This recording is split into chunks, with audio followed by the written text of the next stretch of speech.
Hi, I am Ayaz Memon with the World Cup update. Today it's Afghanistan versus New Zealand. And this is a very interesting match, I think. On paper, there's no, the two, Afghanistan certainly don't measure up to New Zealand, who are front runners. They've had 3 victories on the trot, and along with India head the points table.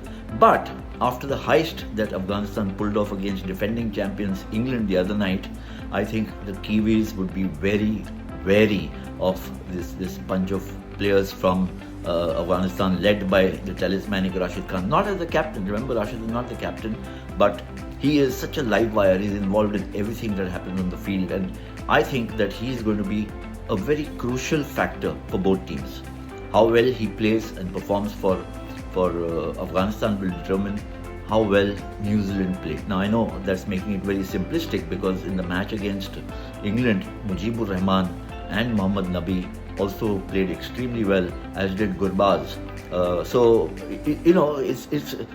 It's not a one-man team, but the emphasis for Afghanistan is clearly, or their strength is clearly in their spin bowling. Rashid, Mujib and Nabi. And remember, this match is going to be played at Chennai, which traditionally helps spin bowlers. So the Kiwis will, have obviously focused on that. Remember, one of their players is Mitch Santner, who plays for CSK in the IPL, and he knows the conditions, what factors can lead to victory or defeat. And Mitch Santner himself is going to be a very crucial player for his team. But two things that they need to guard against, the pitfalls that the Kiwis. One is that against England against Afghanistan chose to field first, and it backfired because the Kiwis ran up a very good score. 280, 290 plus just gives Afghanistan that much more scope to be in the game.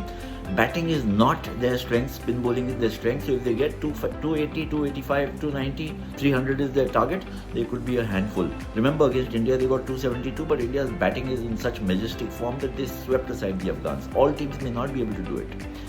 Apart from decision, and the toss can go either way, so it's not a guarantee for Afghanistan that the toss will work in their favor. But what the New Zealanders also need to be wary of, which England didn't, is that they were a little too loose, the English. They thought that this is an easy match to win, and these are 2 points for the taking. The Afghans are not pushovers. They fight hard. They've got ambition, they've got resilience. This is what the Kiwis are up against. As I said earlier, man for man, on paper there's no comparison, but on the field it could be a lot of hardship for the Kiwis unless they bring their A game to the table.